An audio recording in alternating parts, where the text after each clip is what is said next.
Hi guys, I'm Stefan and guest in my today's video is the CEO and co-founder of the startup VoxiKids.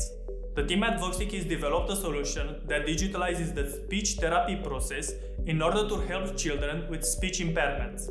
What I find really interesting is that they plan to integrate an AI system for language processing. Now valued at 2.5 million euros, they're in a round of financing looking for investors. For more details about the company and how you can invest, continue watching this video.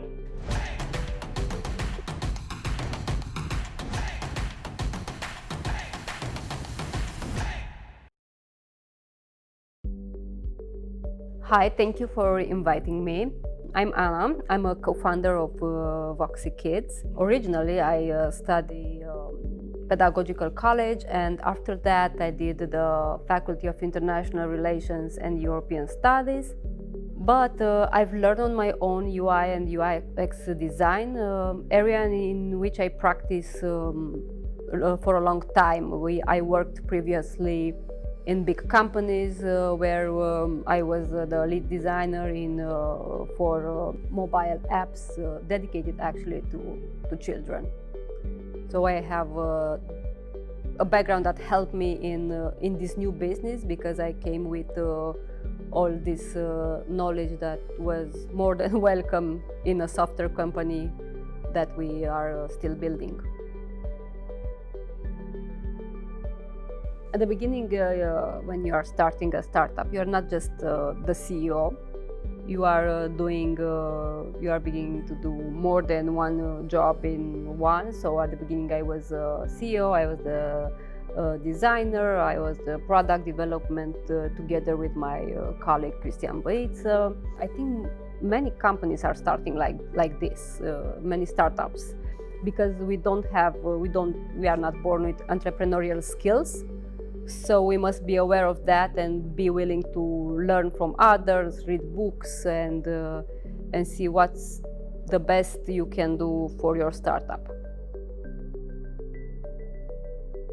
You learn, actually, it's a continuous learning. I'm still learning because the business is developing, the social context is changing. So you as a CEO, you must adapt your business to the new context, to see what's your plan, what your next goal in this, if the situation is changing, and you are adjusting everything.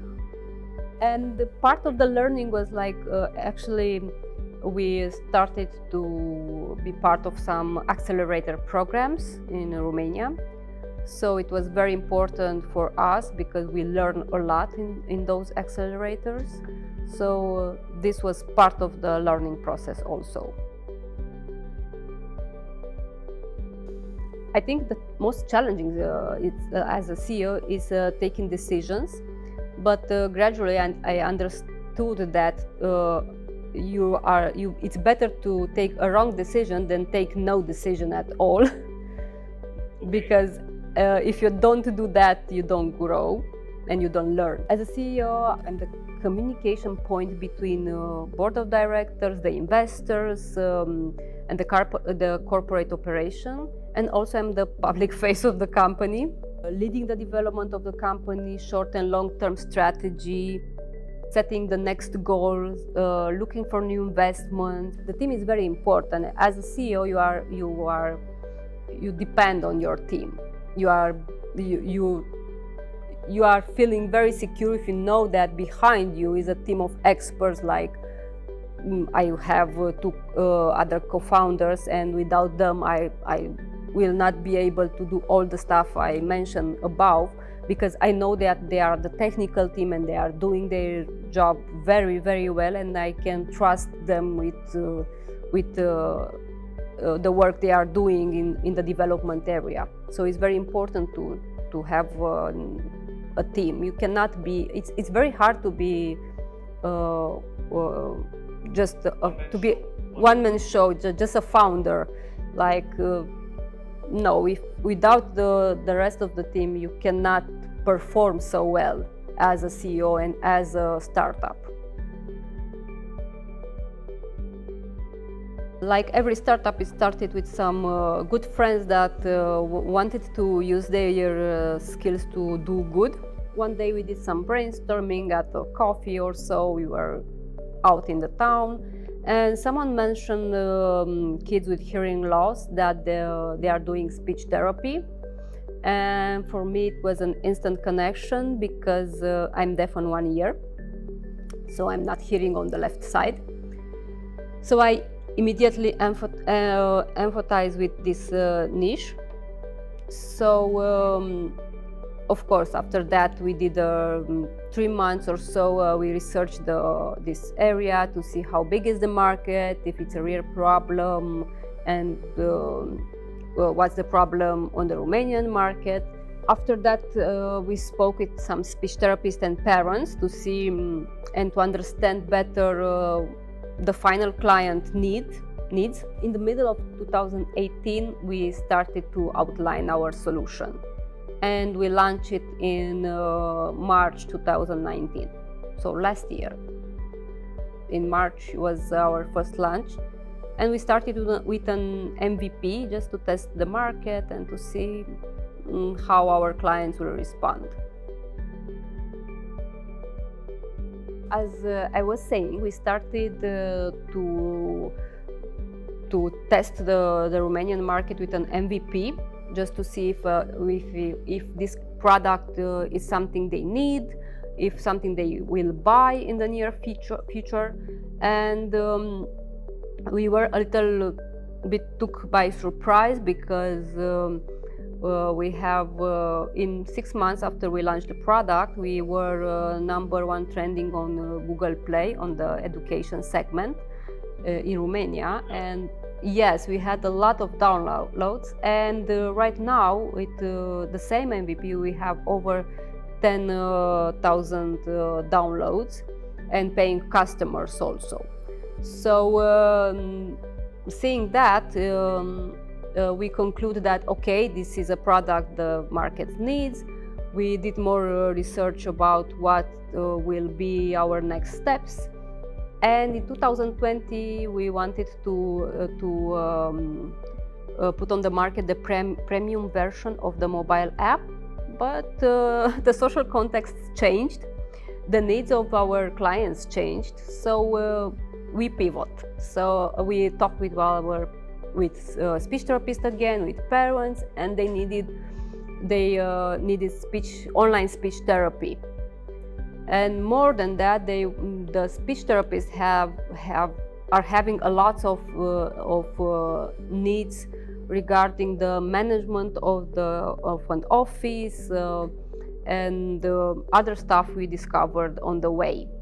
So we brainstormed with our colleagues, and we started on March this year to work on the first digital clinic dedicated to speech therapy. We are bringing a holistic approach for speech therapists, and the product itself allows speech therapists to perform online speech therapy from anywhere right now. And for the parents, they can connect with a speech therapist no matter where they are located. So this is very important, because there are many countries where a parent waits up to 12 months to have access to a speech therapist. So for us, it was an important thing to allow a parent to connect with a speech therapist no matter where they are located. And we incorporated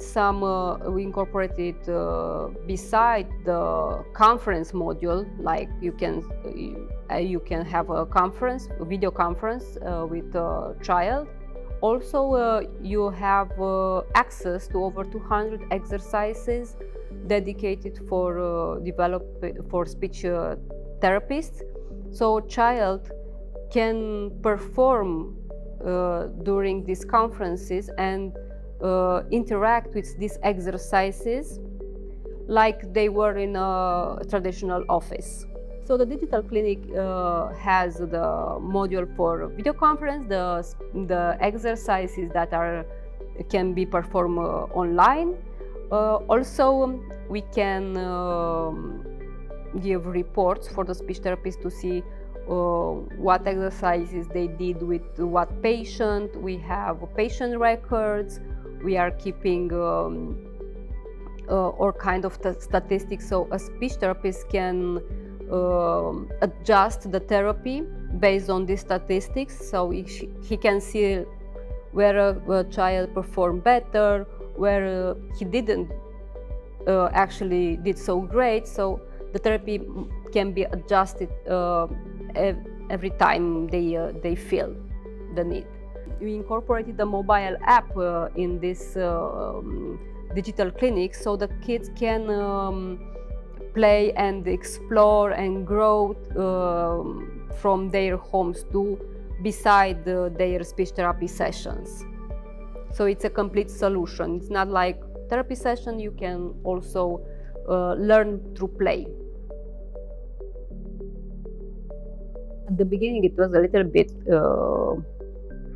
harder, let's say, because we were 3 founders and we started to work from home initially. But soon enough we realized that we need a space and we need 2 more persons to help us develop the product. So we used our money, our own money, and looked for a cheaper place to rent. So we started renting after, I don't know, 4 months. We started to rent a small place and added part-time 2 other members for the development team. So I was doing the design, my colleague Cristian Băiță was doing the development of the app together with 2 junior developers. And we had also speech therapist in the team who provided the content and help us understand better how speech therapy is taking place. So the most challenging at the beginning was funding, because we need money for renting a space, for hiring new team members and so on, and also to understand how to grow a startup on the Romanian market. So this is the reason we started just with the Romanian market, because it's pretty hard to go directly on a new market that you don't understand it enough. So we started with our own money. After that we found a governmental program that and we applied to it and get another bunch of round of funding that helped us to grow more. And as I mentioned previously, we attend some acceleration programs, and those help us grow as an entrepreneurial knowledge, and also made us more visible to business angel investors. So in this way we started to get our first financing from business angels and VC. We attend these accelerator programs and our first round of financing was actually at the end of 2019. I didn't have entrepreneurial skills, so I started reading books like the Mom Test, Eric Rice, Lean Startup, and I realized that my network was short. Like, I didn't know many people from other startups. I didn't know the investors area. I didn't know at what an investor is looking. So I started looking for accelerator programs and started with one, and then after finishing the first one, we took another one. So we start having a bigger network with people. We refined our idea in all this time because we had feedback from people more experienced than us. We meet important mentors on the business development area, sales, and so on. And in this way, we had also the chance to have some pitching to investors. So, like the Commons Excel accelerator has a demo day where you pitch to investor your idea or your product, depends on what stage you are. And so the business angels have the opportunity to found about you, and you have the opportunity to speak directly to investors, and they can put questions and maybe give you advices. And some of them, if they are impressed by your product or your traction or your team, especially the team, it's important in the first stage, they will invest in your idea. But you must be very well prepared to know what are you raising the money for? Okay, I'm giving you this money as an investor, but what you are doing with them. So you must be very well prepared, and all these steps are being learned in an accelerator program actually. Cristian Băiță, who is also the iOS and mobile developer and right now in the project manager, has previously managed teams in big companies. So he had some good knowledge about managing teams with many members. But I think for us it was important, like everyone came in this startup with their own skills, and we completed ourselves very well. And what lacked from my knowledge, was completed by the knowledge Cristian had. What lacked from his knowledge, I completed from mine. So it was like a very good match as a co-founders. And once we were in accelerators, we found other mentors, like on the business development, on sales, that helped us to understand better what we must change or what we must adapt, and how to do that. And they became also investors in our company later. For the B2C segment, we have a mobile app dedicated to children to exercise at home too. So a parent pays around €11 per month. And for the B2B, we have the digital clinic that is dedicated especially for them. And they pay around €2 and €5 per child per month. I will mention that for the B2B, the digital clinic is tested right now privately with 25 speech offices. And in December, we will launch the beta version of the digital clinic for the public. We did this. We started in this way because we wanted to make sure that this product is actually what they need. So right now we have more B2C clients than B2B, but we have a lot of requests from special schools, special kindergarten, speech therapy offices, parents that don't have a speech therapist in the area but they need one. So we have a bigger waiting list. We found out, speaking with speech therapists, and because of the social context, the COVID pandemic changed the people interact nowadays, that like for speech therapists are actually three important actors: the speech therapist, the parent, and the child. So we look at on the market, and we saw that there are no other solutions that are targeting all these people. So on the international markets, I think there are many apps that are targeting the final client, the children, but none of them are including the parent or the speech therapist.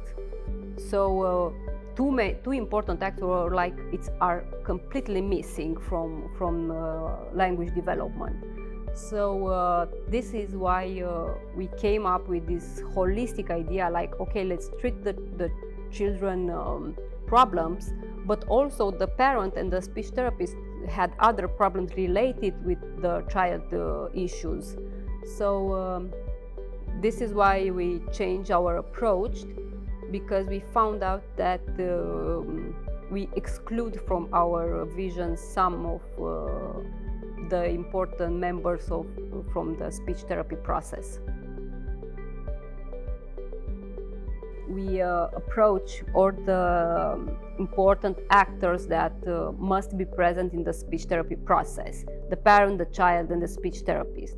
The other solutions that are on the market are doing some small parts from what are we offering right now. We have a multi-language digital clinic, cloud-based, a mobile app that has a voice recognition module to enhance the pronunciation for children.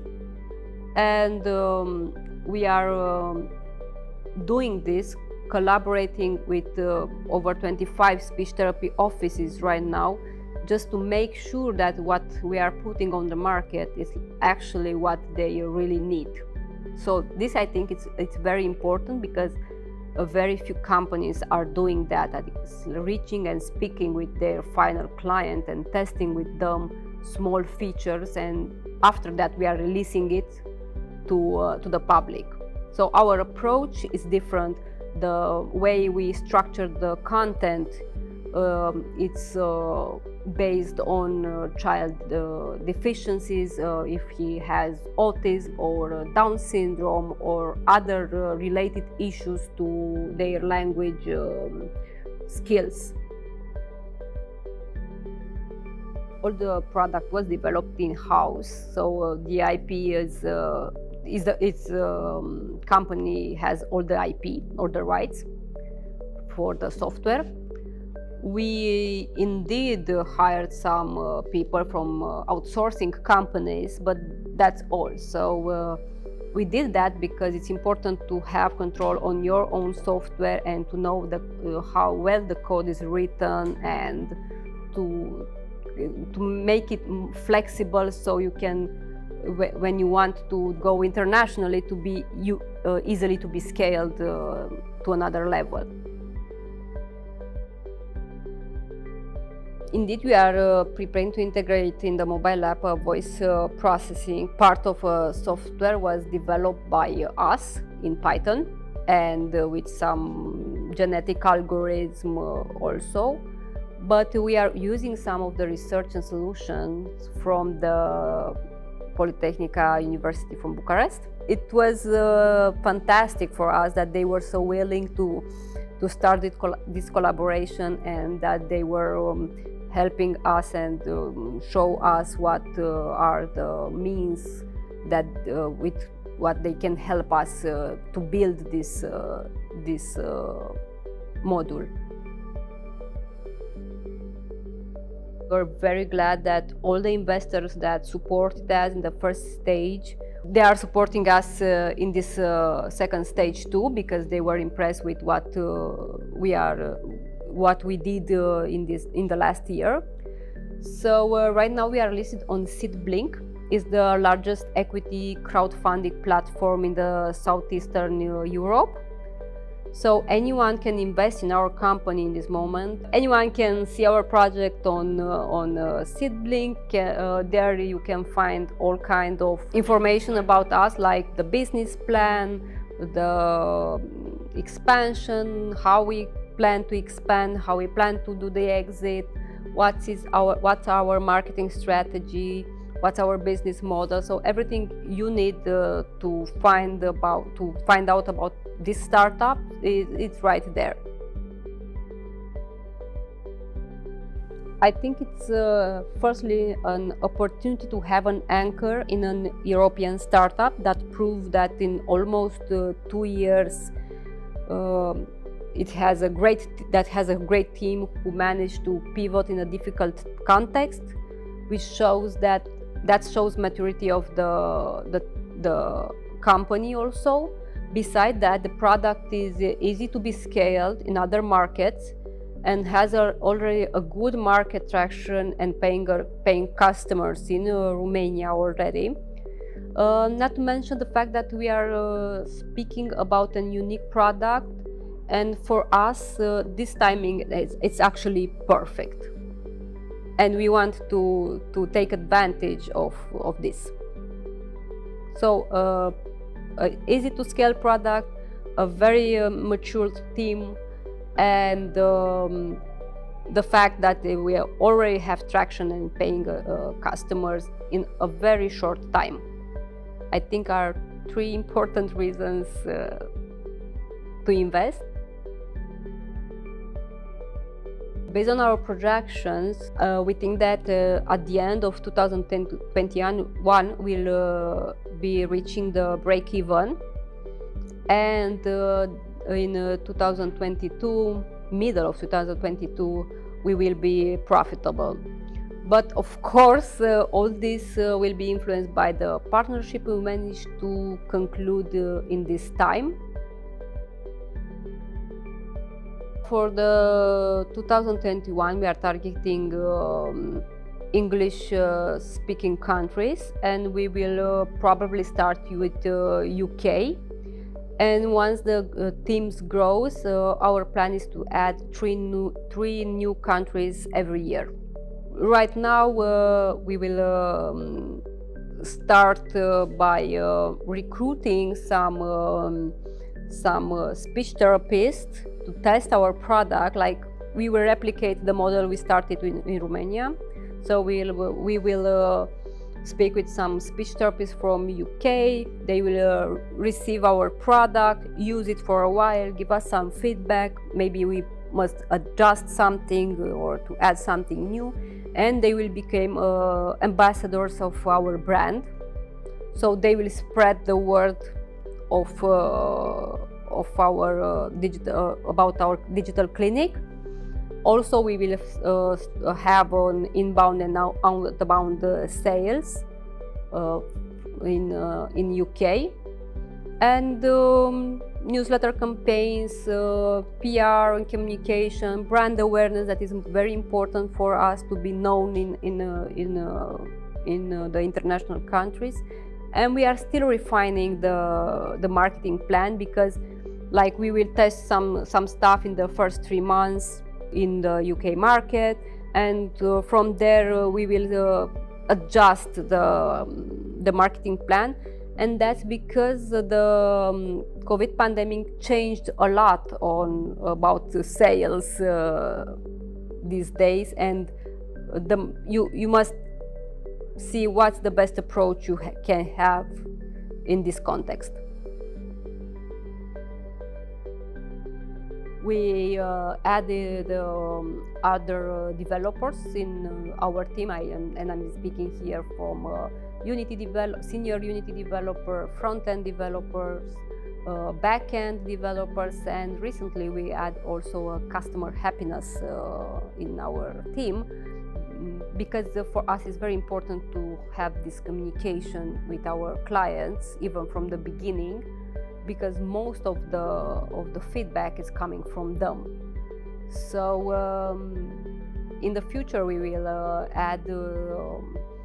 we want to add some UI UX designers as team members, also people that are specialized in AI, machine learning, because we are using all these new technologies and we need specialists on these areas too. We will add them gradually as we grow, as we develop the product. So many of them will be added from 2021. Of course, we reach out to a recruiting company, because it's more easier for us to find people. But maybe it's a trend, I don't know, but more people are willing to work in a startup nowadays, because they are learning new things, they are they are being part of something new. They are building something. They are participating to a product that has a social impact, and these things are important for people more than being hired in the big company where you are one of many. So being part of a startup has the advantages that you are really there doing something noticeable for someone, and it can be hard to find the right people that are resonating with your vision, with company vision and mission. But until now, we were lucky enough to find good people and willing to work hard with us on this product. So as we are growing faster than we anticipated, because we didn't anticipate that people will really come to us like, okay, we really need your product, how much it costs, when it will be on the market, and so on. We're a little bit took by surprise. So we just spoke the other days with my colleagues and told them, like, I think we must start recruiting people, because the product must grow faster than we anticipated. So we need more people in our company. So right now we are like, okay, let's see what are the next steps on the short term, and what we need like really fast as team members, and like, okay, many of them are working from home right now, so this is another struggle too, because if you are a new team member, it takes a little bit longer, the process to integrate him in the team, and the fact that we are not socializing anymore as a team, it can be a little tricky, because he cannot feel the vibe of being really colleagues and doing other stuff together, just having tasks in Jira and speaking on Slack and doing some Zoom calls sometimes can be difficult to feel the real vibe of the startup. And I think this is right now like, okay, raise another round of money, find the right people, okay, what's the short-term strategy. Okay, I'm currently reading Blue Ocean Strategy, and it's a very nice book, and it has so many examples, and it's so helpful with the startups, and I actually recommend it. It's actually two books, the Blue Ocean Strategy and Implementing the Blue Ocean Strategy. So these are the two books I'm reading right now. They are full of examples, so any startup can approach these books and learn a lot, and it helps a lot to develop your business and to know how to adapt your vision to the company goal. Thank you for watching. Right below the video you can find a link to VoxiKids page, and if you would like to invest, check out the crowdfunding website. I hope you are subscribed to the channel, and if not, do it now.